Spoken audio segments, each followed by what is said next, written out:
Angle are से P की तरफ। अब again right hand thumb rule लगाने, कैसे लगाएं? आर पे लाके राइट हैंड रखा, पी की तरफ तो फिंगर्स कर्ल ही नहीं हो रही, पी तो नीचे। अस्सलामुअलैकुम, today is our another lecture of first year physics chapter 4 और आज हम देखेंगे एंगुलर मोमेंटम। एंगुलर मोमेंटम को समझने से पहले आपको लीनियर मोमेंटम देखना होगा। लीनियर मोमेंटम आपने पढ़ा था P जो बराबर होता था मास इनटू वेलोसिटी के। ये किस तरह से होता था? जैसे लेट सपोज आप भाग रहे हैं बहुत तेज वेलोसिटी से, मैक्सिमम वेलोसिटी से भाग रहे हैं आपको अचानक से कहा जाता है आप रुक जाएं। आप रुक नहीं पाएंगे। क्यों नहीं रुक पाएंगे? क्योंकि आपकी बॉडी का इनर्शिया चाह रहे कि अगर आप मोशन में हैं तो मोशन में रहें, थोड़ा आगे जाके रुकेंगे। तो लेट सपोज एक बार आप भाग रहे थे 5 मीटर पर सेकेंड वेलोसिटी से लीनियर स्पीड में, लीनियर डायरेक्शन में, और एक बार भाग रहे थे 10 मीटर पर सेकेंड से। दोनों में क्या होगा? कहाँ आपके लिए रुकना ज़्यादा मुश्किल होगा? इस केस में क्यों रुकना मुश्किल होगा? क्योंकि आपके अंदर मोशन ज़्यादा है, आप ज़्यादा तेज़ वेलोसिटी से मूव कर रहे हैं, तो आपकी बॉडी में ज़्यादा मोशन है। तो उस अमाउंट ऑफ मोशन को कैलकुलेट कैसे किया जाए?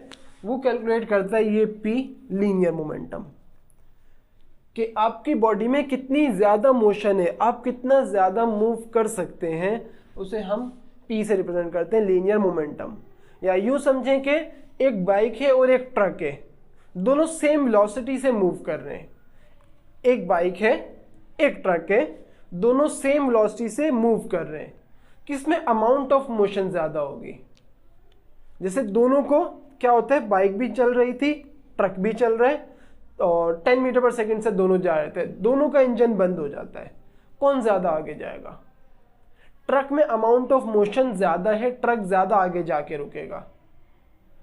या यूँ समझें बाइक भी जा रही है, ट्रक भी जा रहा है, सामने एक दीवार आ गई जो दीवार टूट नहीं सकती, सपोज करें बाइक भी जाकर दीवार में लगी और ट्रक भी, कौन ज़्यादा हर्ट होगा?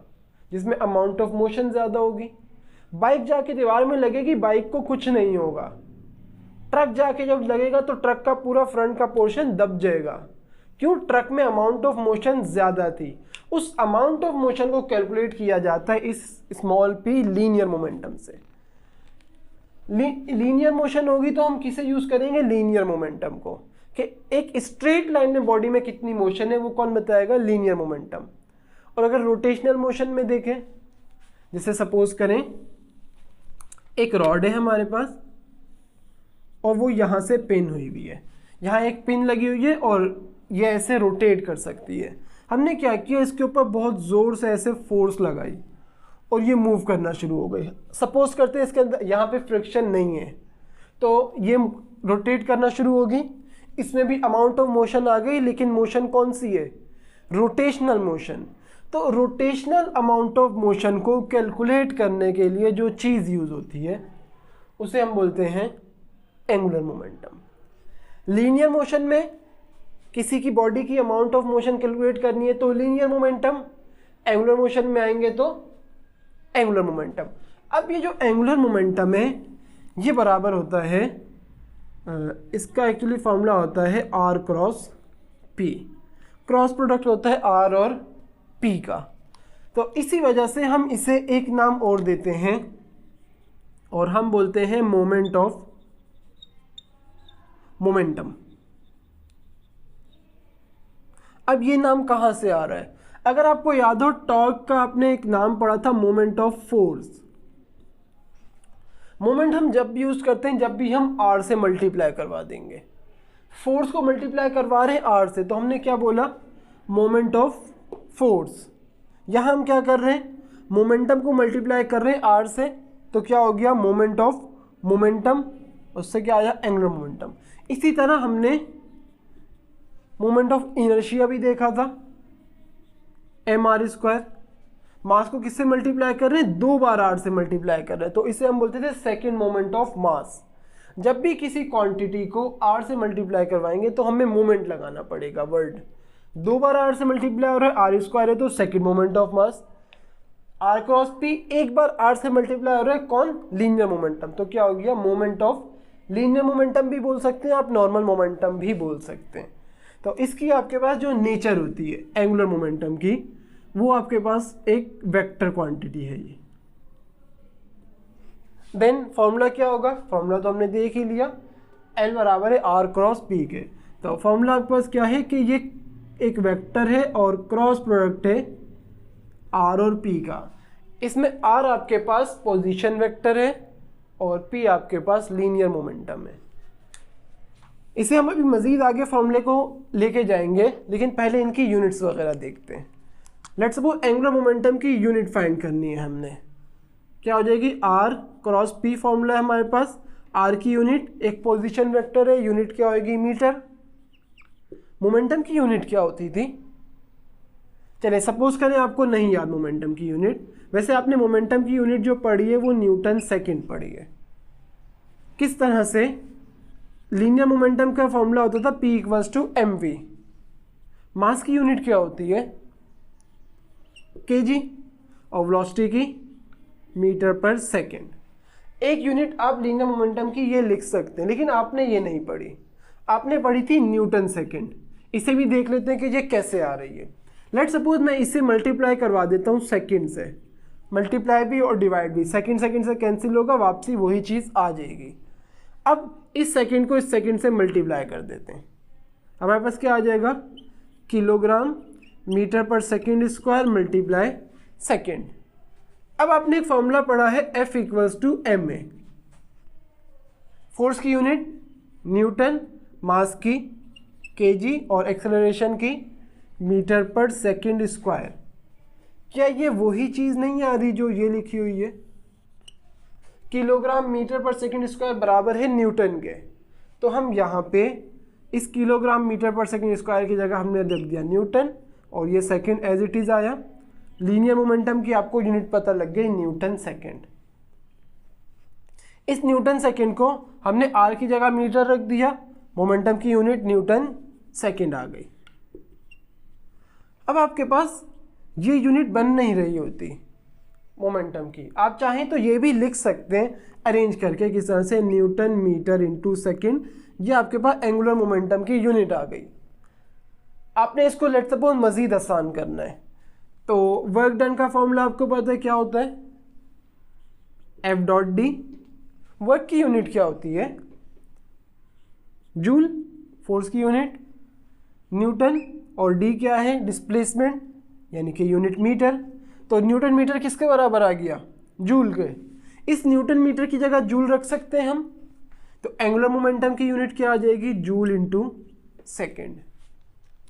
आप इसमें से यहाँ पे अगर देखें, आप चाहें तो ये वाली यूनिट रख लें, आप चाहें तो ये वाली यूनिट रख लें, यूनिट्स का कोई इशू नहीं होगा। आपको यूनिट खुद बनानी आनी चाहिए, यूनिट्स के रट्टे नहीं लगाने। आपको हर लॉजिक समझ आनी चाहिए कि अगर लीनियर मोमेंटम की यूनिट न्यूटन सेकंड थी तो कैसे, एंगुलर मोमेंटम की यूनिट जूल सेकंड है तो कैसे, और न्यूटन मीटर सेकंड है तो कैसे। तो आपके पास यूनिट क्या बन सकती हैं, यूनिट आपके पास न्यूटन मीटर सेकंड भी हो सकती है और जूल सेकंड भी हो सकती है। अब हम आते हैं डायमेंशन की तरफ। इसकी डायमेंशन क्या होगी, डायमेंशन आपके पास एक बहुत इंपॉर्टेंट क्वेश्चन है, आपके पास चैप्टर 1 से यही क्वेश्चन मोस्टली आते हैं। हम वैसे चैप्टर 4 पढ़ रहे हैं, लेकिन डायमेंशनैलिटी चैप्टर 1 का टॉपिक था हमारा। एंगुलर मोमेंटम का फॉर्मूला क्या है, R क्रॉस P, ऐसा ही है। अब P का फॉर्मूला क्या होता था, P इक्वल्स टू mv, हम उसे यहाँ पे रख देते हैं, R m और v आ गया। देन R की यूनिट मीटर, मास की यूनिट kg और वेलोसिटी की यूनिट मीटर पर सेकंड। ऐसे ही होगा रेडियस, सॉरी रेडियस नहीं, मोमेंट आर्म है ये। R आपके पास मोमेंट आर्म है, इसे मैं अभी थोड़ी देर में बताता हूँ मोमेंट आर्म क्या होता है। मोमेंट आर्म आपके पास कुछ ऐसे होता है, जैसे लेट्स सपोज ये है और मोमेंटम ऐसे है P, तो ये आपके पास मोमेंट आर्म बन जाता है जो रेडियस बना हुआ है अभी। तो मोमेंट आर्म एक डिस्टेंस है जिसकी यूनिट मीटर, मास की यूनिट kg और वेलोसिटी की मीटर पर second. Metre into metre, metre square हो जाएगा तो क्या आ गया, किलोग्राम मीटर स्क्वायर पर सेकंड। डायमेंशन में क्या करते थे, किलोग्राम की जगह कैपिटल M, मीटर की जगह कैपिटल L और सेकंड की जगह कैपिटल T रख देंगे। तो केजी की जगह आ गया कैपिटल M, मीटर की जगह कैपिटल L, तो metre square means L square. Second की जगह कैपिटल T, T को ऊपर ले आते हैं, क्या हो जाएगा ml स्क्वायर T माइनस 1। ये किसकी डायमेंशन आ गई, एंगुलर मोमेंटम की। एंगुलर मोमेंटम की डायमेंशन क्या आई, ml स्क्वायर T माइनस 1। तो इसे भी हम लिख लेते हैं, डायमेंशन हमारे पास है ml स्क्वायर T माइनस 1। अब आपको इन फॉर्मूले को समझना है थोड़ा अच्छे से कि ये फॉर्मूला आपको बता रहा क्या है, और इस फॉर्मूले के काफ़ी सारे और एक्सप्रेशंस भी हैं। किस तरह से देखते हैं। आपके पास फॉर्मूला है L equals to R cross P। आपने यहाँ पे अब हम जो कुछ करेंगे एमसीक्यूज के लिए बहुत इंपॉर्टेंट रहेगा आपका। लेट सपोज एक सर्कुलर पाथ है और आपकी बॉडी यहाँ पे मूव कर रही थी, ऐसे सर्कुलर पाथ पर इस डायरेक्शन में मूव कर रही है। बॉडी जब इस पॉइंट पे आई तो वेलोसिटी की डायरेक्शन क्या होगी, इस पॉइंट पर वेलोसिटी की डायरेक्शन कुछ ऐसे होगी, tangent to the circle. Tangent क्या होता था, लेट सपोज एक सर्कल है, ये वैसे आपको याद ही हो गया होगा अब तक। एक सर्कल है, इसके ऊपर हम एक ऐसी लाइन बनाए जो इस सर्कल को एक बार टच करेगी। कैसे बनाएंगे, लेट सपोज यहां बना रहे कुछ ऐसे, लेट सपोज ये टच कर रही है, यहां पे बनानी है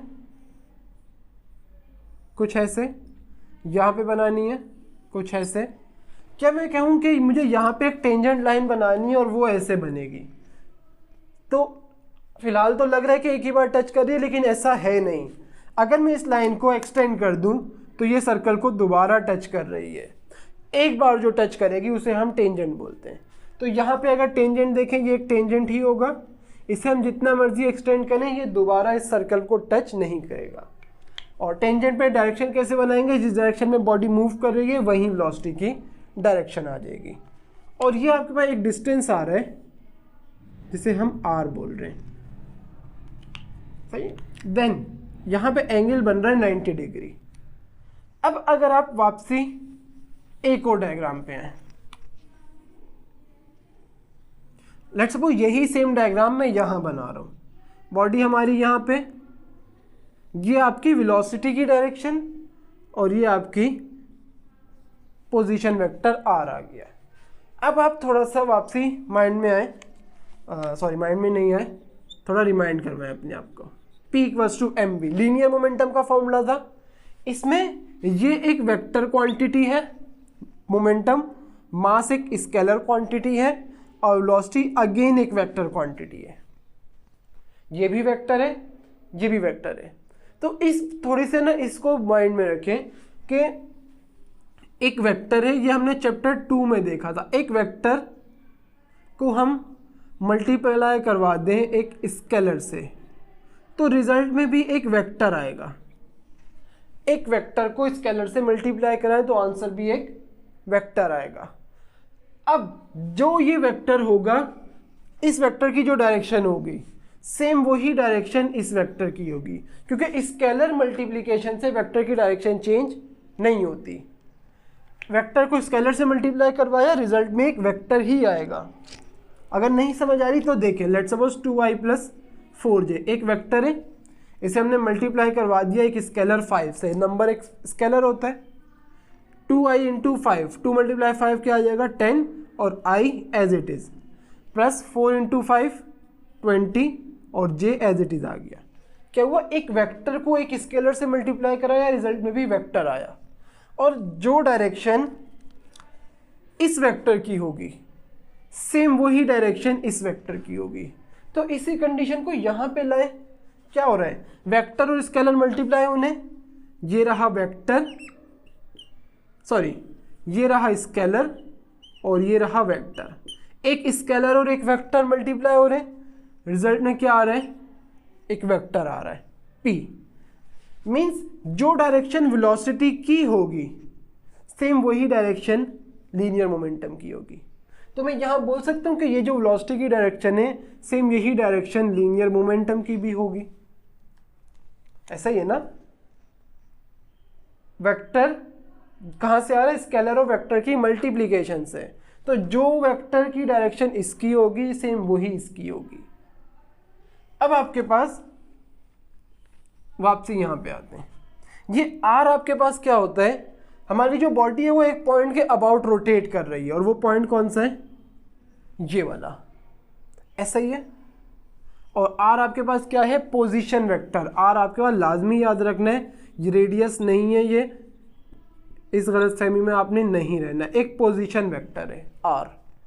देन हमने पढ़ा था कि ए क्रॉस बी किसके बराबर होता है, ए क्रॉस बी बराबर होता था ए बी साइन थीटा के, ए क्रॉस बी का मैग्नीट्यूड, सॉरी अगर हमें क्रॉस प्रोडक्ट का मैग्नीट्यूड निकालना है तो क्या करते हैं, ए बी साइन थीटा कर देते हैं। तो अगर हमें इस एंगुलर मोमेंटम का मैग्नीट्यूड देखना है तो क्या करेंगे, एल बराबर हो जाएगा, मैग्नीट्यूड देख रहे हैं आर पी साइन थीटा के, a cross b a b sine theta, r cross p r p sine theta. अब यहाँ पे इसको थोड़ा सा मैं अगर अरेंज नहीं करते बल्कि इस फॉर्मूले को पुट करवाते हैं, P equals to M B, ये भी एक फॉर्मूला था हमारा, P equals to M B, इसको यहाँ पे पुट करवा देते हैं। तो हमारे पास नेक्स्ट फॉर्मूला क्या आ जाएगा, R M V sine theta, और इसको मोस्टली आप इस तरह से लिखा हुआ देखेंगे, m we are sine theta. मजीद आगे करते हैं, आपने V के लिए एक फॉर्मूला पढ़ा है, क्या पढ़ा था, V equals to R omega, इसको पुट करवाते हैं यहाँ पे, हमारे पास आ जाएगा m, V की जगह R omega, R as it is आया और साइन थीटा। अब R और R base same power add, हमारे पास फॉर्मूला आ जाएगा M R square, M R square omega sine theta. एक फॉर्मूला और है बस आपके पास। अभी थोड़ी देर पहले मैंने आपको बताया second moment of mass. Second moment of mass क्या होगा, एम आर स्क्वायर, मास को दो बार मोमेंट आर्म से मल्टीप्लाई कर रहे हैं। सेकेंड मोमेंट ऑफ मास क्या होता था, मोमेंट ऑफ इनर्शिया, तो एम आर स्क्वायर, क्या ये वही नहीं बन रहा एम आर स्क्वायर, इसकी जगह हमने ला के रख दिया moment of inertia I omega और साइन थीटा। तो आपके पास टोटल 4 फॉर्मूले आ गए, एक फॉर्मूला ये रहा, एक फॉर्मूला ये रहा, एक फॉर्मूला ये रहा, एक फॉर्मूला ये रहा। ये सारे किसके, मैग्नीट्यूड फाइंड करने के लिए आपके पास एंगुलर मोमेंटम के फॉर्मूले हैं। अच्छा, अब आपके पास यहाँ पे मैंने कहा कि 90 डिग्री एंगल बन रहा है, यहाँ भी 90 बन रहा है, तो साइन 90 किसके बराबर हो जाता है, अगर हम एंगल यहाँ पे रखना चाहें, इसको भी मिटा देते हैं, देन इसको दोबारा बना लेंगे। आपके पास लेट्स सपोज साइन थीटा है और उसमें थीटा एंगल जो है वो 90 डिग्री है, साइन 90 डिग्री, साइन 90 बराबर होता है 1 के।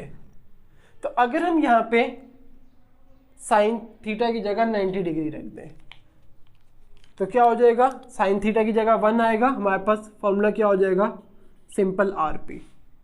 यहाँ भी थीटा 90 रखेंगे, साइन 90 1 होगा, हमारे पास फॉर्मूला हो जाएगा एम वी आर।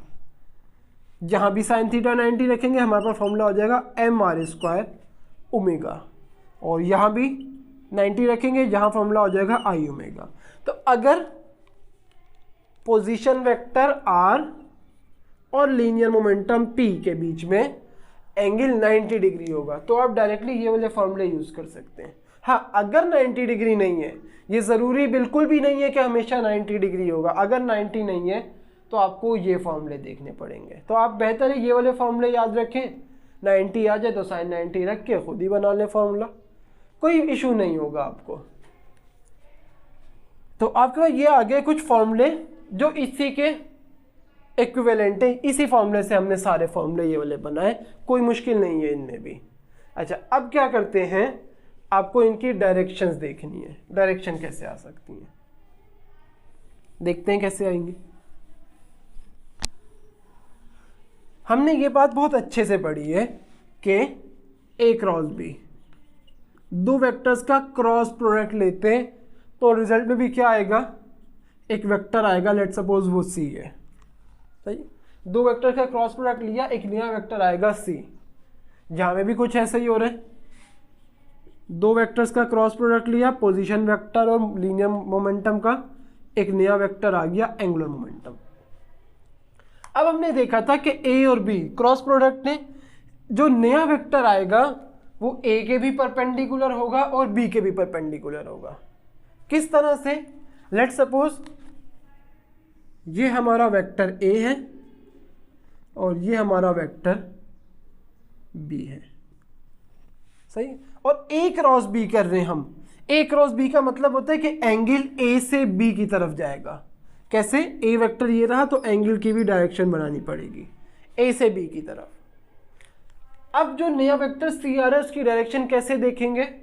कुछ ऐसे, राइट हैंड रिया, हम इस रूल को बोलते हैं right hand rule, right hand thumb rule भी बोलते हैं और राइट हैंड रूल भी। फर्स्ट वेक्टर कौन सा? ए के ऊपर अपना राइट हैंड रखा और अपनी फिंगर्स को बी की तरफ कर्ल करना है। तो हमारा थंब कहाँ अप डायरेक्शन कर रहा है? आउटवर्ड। ये आपके पास इस सी की डायरेक्शन आई है। सेम इसी तरह अगर यहाँ पे है आर क्रॉस पी, अभी हमने जो डायग्राम बनाई थी वो कुछ ऐसे थी। ये रहा आर और यहां पर पी था हमारा। यहां से आपको एक और बात याद रखनी है, जब भी डायरेक्शन निकालेंगे तो वेक्टर्स टेल टू टेल जुड़े होने चाहिए, हेड टू टेल नहीं। यहां पे क्या हो रहा है? हेड टू टेल जुड़े हुए। तो हम क्या करते हैं, इस पी को उठा के यहां रख देते हैं, कुछ ऐसे, एज इट इज उठाया, टेल टू टेल जोड़ दी। अब क्या कर रहे हैं? आर क्रॉस पी, ना कि पी क्रॉस आर। तो एंगल आर से पी की तरफ जाएगा। डायरेक्शन निकालते हैं, कैसे आ रही है? आर पे फर्स्ट वेक्टर पे अपना राइट हैंड ला के रखा और फिंगर्स को पी की तरफ कर्ल किया। डायरेक्शन कहाँ आई? आउटवर्ड। कुछ ऐसे बाहर की तरफ डायरेक्शन आ रही है। अब इसे समझें कि जो ये नया वेक्टर आ रहा है इस आर के भी परपेंडिकुलर होगा और पी के भी। किस तरह से? जैसे देखें, ये रहे हमारे आर और पी। जो नया वेक्टर आ रहा है वो कैसे आ रहा है? कुछ ऐसे, ऐसे करके बाहर की तरफ निकल रहा था। आप देखें यहां एंगल क्या बन रहा है? 90। यहां एंगल क्या बन रहा है? 90। तो आपके पास जो नया वेक्टर आएगा क्रॉस प्रोडक्ट से वो हमेशा परपेंडिकुलर होगा दोनों वेक्टर्स के। आपके पास दो तरह की डायरेक्शंस आ सकती हैं। एक तो ये कि डायरेक्शन ऑफ एंगुलर मोमेंटम क्या होगी? हमेशा परपेंडिकुलर होगी किसके? आर और पी के। अब इसमें भी दो डायरेक्शंस आएंगी आपकी, एक इनवर्ट और दूसरी आउटवर्ड। देखें कैसे।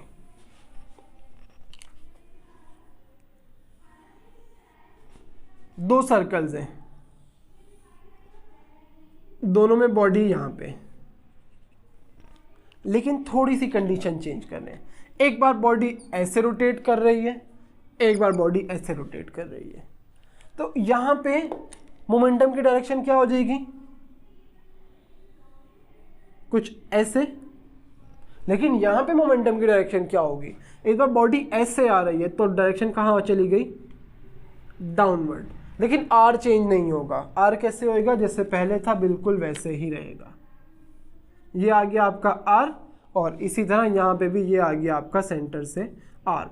सेंटर से इसलिए ले रहे हैं क्योंकि बॉडी सेंटर के अबाउट रोटेट कर रही है और इस पॉइंट को हम बोलते हैं centre of rotation. Centre of rotation. अब हमें इसमें भी एंगुलर मोमेंटम की डायरेक्शन निकालनी है और इसमें भी। कैसे निकालेंगे? पहली बात, हेड टू टेल जुड़े में टेल टू टेल जुड़ा होना चाहिए। तो लेट सपोज इन वेक्टर्स को मैं उठा लेता हूं यहां से। ये रहा आपका आर वेक्टर, ये आपका पी वेक्टर यहां लाके रख दिया हमने कुछ ऐसे, आर और पी। अब हम डायरेक्शन कैसे निकालने? आर क्रॉस पी, आर से पी की तरफ एंगल को लेके जाना है। ये आ गया आर क्रॉस पी। डायरेक्शन निकालते, आर पे लाके राइट हैंड रखा, पी की तरफ फिंगर्स को कर्ल किया, थंब कहाँ आ गया? आउटवर्ड। तो एक डायरेक्शन हमारे पास आ गई आउटवर्ड। अच्छा, अब यहां पे आते हैं। सेम जो ये मैंने यहाँ किया वही यहाँ पे कर रहा हूँ। आर को उठाया, बाहर ला के रख दिया, पी को उठाया, बाहर ला के रख दिया, पी को उठा के यहाँ लाना था, मैंने बाहर ले आया हूँ। आर क्रॉस पी कर रहे हैं अगेन, कैसे करेंगे? एंगल आर से पी की तरफ। अब again right hand thumb rule लगाने, कैसे लगाएं? आर पे लाके राइट हैंड रखा, पी की तरफ तो फिंगर्स कर्ल ही नहीं हो रही, पी तो नीचे, तो इस बार हाथ को ऐसे लाएंगे। आर पे लाके रखा, फिंगर्स को पी की तरफ कर्ल किया, थंब कहाँ आ रहा है? इनवर्ड, बोर्ड के अंदर जा रहा है इस बार हमारा थंब। तो इस केस में डायरेक्शन कहाँ आ गई? इनवर्ड। अब आप देखिए यहाँ पे बॉडी किस डायरेक्शन में रोटेट कर रही है? क्लॉकवाइज है, एंटी क्लॉकवाइज है? आपकी घड़ी कैसे होती है? 1 2 3 और ऐसे रोटेट करती है, लेकिन ये तो उसके अगेंस्ट जा रहा है ऐसे। तो एंटी क्लॉकवाइज जब घूम रही है बॉडी तो डायरेक्शन कहाँ आएगी? आउटवर्ड। एंटी क्लॉकवाइज में डायरेक्शन क्या होगी? आउटवर्ड। और क्लॉकवाइज यहाँ पे क्या हो रहा है इस बार? क्लॉकवाइज 1 2 3 ऐसे ही घड़ी चलती है। क्लॉकवाइज में डायरेक्शन क्या आई? इनवर्ड। तो आपने ये चीज़ें याद नहीं रखनी है, अगेन समझनी है। कुछ भी आ जाए आप उसी टाइम सोचें और अपने आंसर्स बताएं। एमसीक्यूज़ के लिए इस चीज़ें इंपॉर्टेंट रहती हैं, आपके पास किसी भी तरह से आ सकता है। मैं आपको सारी कोशिश करता हूँ पॉसिबिलिटीज़ करवा दूँ यहाँ पे, लेकिन आपको फिर भी लॉजिक समझनी है, रट्टे नहीं लगाने। रट्टे अगर लगाने हो तो आप तो फिर डायरेक्टली नोट्स रखें अपने पास, वीडियोस की तो ज़रूरत ही नहीं पड़ेगी फिर। तो कोशिश यही करेंगे, सब कुछ समझना है आपने। अब हम आते हैं एक नई चीज़ पे, ये आपको समझ आ गया होगा। एक नई चीज़ कुछ यूँ कि आपको अब मोमेंट आर्म को समझना है। हम कहते हैं कि जो एंगुलर मोमेंटम है वो किस चीज़ पर डिपेंड कर रहा है। हमने फॉर्मूला क्या देखा है? आर क्रॉस पी और M we are sine theta, उसके बाद एम आर स्क्वायर ओमेगा, उसके बाद आई ओमेगा। ये सारे फॉर्मूले देखे। हम ये बात कह सकते हैं, आपको कहा जाए एंगुलर मोमेंटम किस पे डिपेंड कर रहा है, आप सोचोगे हमने फॉर्मूला पढ़ा था ये वाला, इसका मतलब एंगुलर मोमेंटम पोजीशन वेक्टर पे डिपेंड कर रहा है। फिर आप बोलेंगे एंगुलर मोमेंटम तो लीनियर मोमेंटम पे भी डिपेंड कर रहा है। देन आप कहेंगे ये तो मास पे भी डिपेंड कर रहा है, वेलोसिटी पे भी कर रहा है, एंगल पे भी कर रहा है। देन आप कहेंगे एंगुलर वेलोसिटी पे भी कर रहा है। उसके बाद आप कहेंगे मोमेंट ऑफ इनर्शिया पे भी कर रहा है। हम क्या क्या लिखें? तो आपने सिंपली एक बात याद रखनी है, जो एंगुलर मोमेंटम मेनली डिपेंड कर रहा है वो सेंटर ऑफ रोटेशन पे कर रहा है, कि जिस पॉइंट के अबाउट हम एंगुलर मोमेंटम कैलकुलेट कर रहे हैं। सेंटर ऑफ रोटेशन मीन्स जैसे हम ये सर्कल था, बॉडी ऐसे जा रही है, हमने कहा कि हम इस पॉइंट के अबाउट एंगुलर मोमेंटम फाइंड कर रहे हैं। लेट्स सपोज हम ये वाला पॉइंट नहीं बोलते, हम पॉइंट को चेंज करके यहाँ ले आते हैं, हम बोलते हैं हम इस पॉइंट के अबाउट एंगुलर मोमेंटम फाइंड करना चाह रहे हैं। तो हम अपनी मर्जी से कोई भी पॉइंट सपोज कर सकते हैं जिसके अबाउट एंगुलर मोमेंटम कैलकुलेट किया जाए। तो सबसे ज़्यादा उस पॉइंट पे सेंटर ऑफ रोटेशन पे एंगुलर मोमेंटम डिपेंड करता है। कैसे? अब देखते हैं। आपने फॉर्मूला क्या देखा है? L equals to R cross P, then हमने इसे लिख दिया था आर पी साइन थीटा, जो हमने इन टर्म्स ऑफ मैग्नीट्यूड लिखा था। अब आपके पास इसे अगर थोड़ा सा मैं अरेंज करूं, P into R sine theta, तो आपके पास ये जो P आया है, सॉरी एक मिनट, यहाँ पे क्या है? ये एंगुलर मोमेंटम, ये एंगुलर मोमेंटम ये है, P लीनियर मोमेंटम। अब आपको एक नई चीज आ रही है, अब ये R नहीं रहा, जब ये वेक्टर था तब ये पोजीशन वेक्टर था, जब स्केलर बन गया अब ये r साइन थीटा हो गया, और इसको हम नाम देंगे मोमेंट आर्म को। अब ये मोमेंट आर्म क्या होता है? मोमेंट आर्म आपके पास क्या होता है कि लेट्स सपोज एक पॉइंट है जिसके अबाउट हम देख रहे हैं कि बॉडी कैसे रोटेट कर रही है, और बॉडी ऐसे एक सर्कल पे रोटेट कर रही है कुछ ऐसे। हमने इस पॉइंट से एक डिस्टेंस लेना है यहाँ तक जो इस वेक्टर पर परपेंडिकुलर है, ये वो ये P। यहाँ से यहाँ तक एक ऐसा डिस्टेंस लेना है जो इस पी के ऊपर परपेंडिकुलर आना चाहिए। कैसे आएगा? आपने क्या किया, इसकी थोड़ी सी लाइन ऑफ एक्शन को इंक्रीज कर लेते हैं। हम किसी भी वेक्टर की लाइन ऑफ एक्शन खुद से बना सकते हैं, कोई इशू नहीं होता। यहाँ से हम एक डिस्टेंस लेके आए जो इस लाइन पे परपेंडिकुलर आना चाहिए।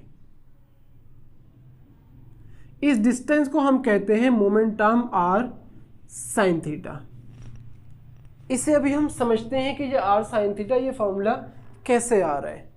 बस आपने अभी क्या याद रखना है, मोमेंट आर्म क्या होता है, जिस पॉइंट के अबाउट हम एंगुलर मोमेंटम देख रहे हैं, मीन सेंटर ऑफ रोटेशन से एंगुलर मोमेंटम लीनियर मोमेंटम पे परपेंडिकुलर जो एक लाइन आएगी उसकी लेंथ को हम मोमेंट आर्म बोलते हैं।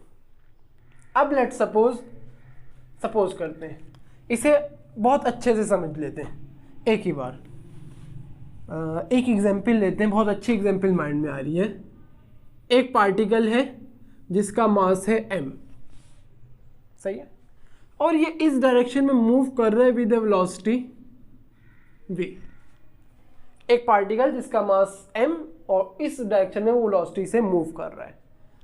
अभी थोड़ी देर पहले मैंने आपको एक चीज़ बताई कि जो वेलोसिटी की डायरेक्शन होती है वही डायरेक्शन किसकी होती है, लीनियर मोमेंटम की।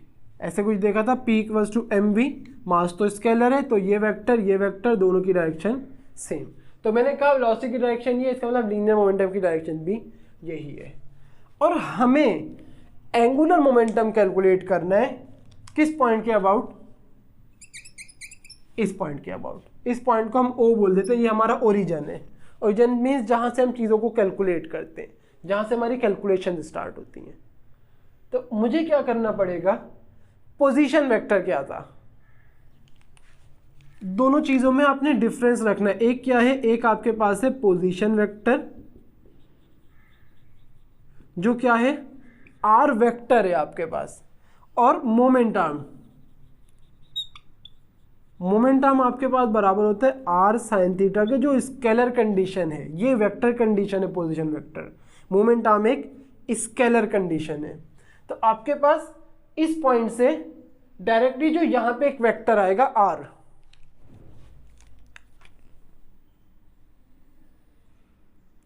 ये आपके पास वेक्टर है पोजीशन वेक्टर।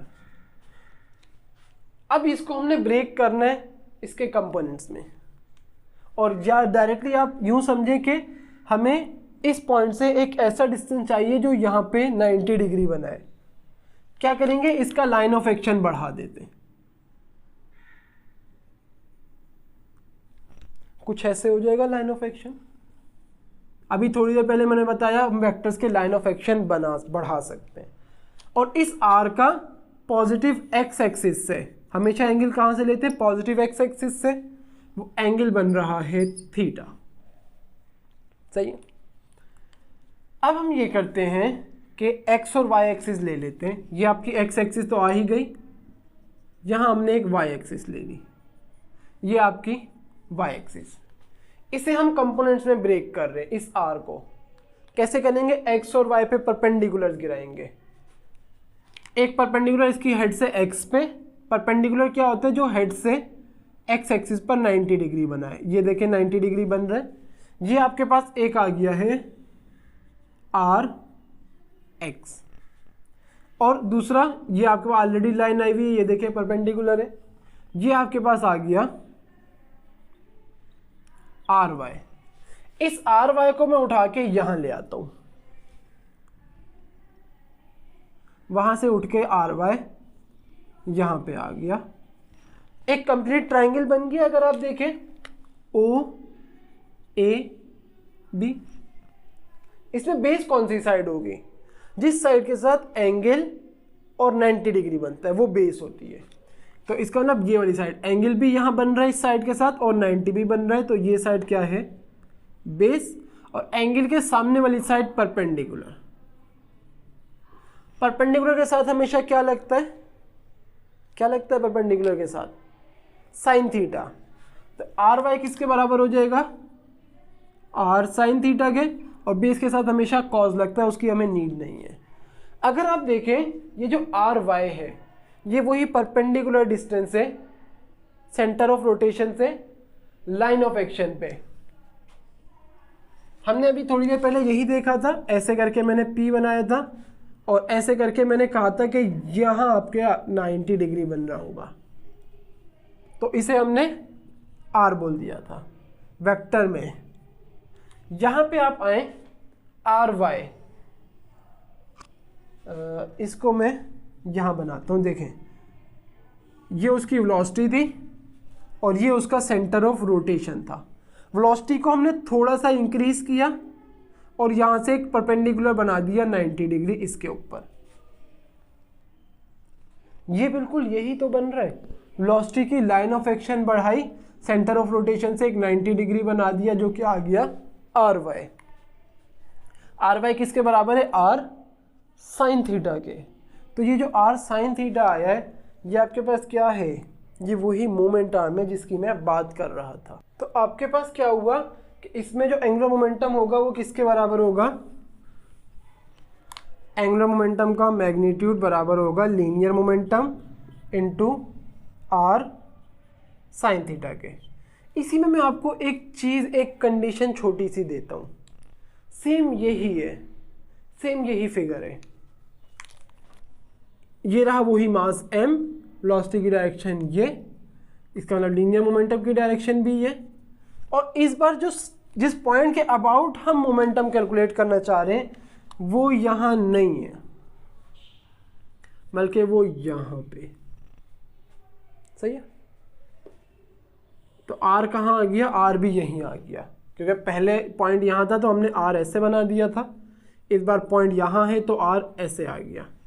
अगर आप देखें R और P में एंगल क्या बन रहा है, देखें, ये आपका R वेक्टर, ये आपका P वेक्टर, दोनों को उठा के हम साथ ले आए, क्या एंगल बन गया आपका? ये R, ये P, दोनों को उठाया और साथ ले आए, एंगल क्या हो गया? 0 डिग्री। ऐसे बढ़ाएंगे तो चलते चलते 90 पे आएंगे। अभी क्या है? 0 डिग्री। हमें पता लग गया कि थीटा क्या है? 0 डिग्री। इस केस में ये हमारा ओरिजिन यहाँ पे था। एंगुलर मोमेंटम का फॉर्मूला क्या है? R क्रॉस P, जिसे हम लिख सकते हैं क्या? RP sign theta. थीटा क्या बन रहा है? 0, तो थीटा की जगह हमने लिख दिया 0 और साइन 0 क्या होता है? 0। RP इंटू 0 और एंगुलर मोमेंटम हो गया 0। तो आप देखें दोनों में वेलोसिटी की डायरेक्शन सेम थी, मोमेंटम की डायरेक्शन सेम थी। एक बार जब ओरिजिन यहाँ लिया है तो एंगुलर मोमेंटम का कुछ ना कुछ आंसर आएगा जो ये होगा। एक बार ओरिजिन यहाँ लिया, एंगुलर मोमेंटम 0 हो गया। तो मीन्स एंगुलर मोमेंटम उस पॉइंट पर डिपेंड कर रहा है जहाँ से हम देख रहे हैं कि बॉडी रोटेट कहाँ कर रही है, या वो पॉइंट जिसके अबाउट हम एंगुलर मोमेंटम कैलकुलेट करना चाह रहे हैं। ये मैं आपको इतना मुश्किल ये सब सिर्फ इसलिए समझा रहा हूँ क्योंकि आपका नेक्स्ट लेक्चर है law of conservation of angular momentum, जो मेरा ख्याल है कि अभी तक मैंने जितने लेक्चर्स बनाए हैं उन सब में सबसे मुश्किल लेक्चर है वो, और आइंदा आने वाले लेक्चर्स के रिस्पेक्ट से भी वो मुश्किल ही है।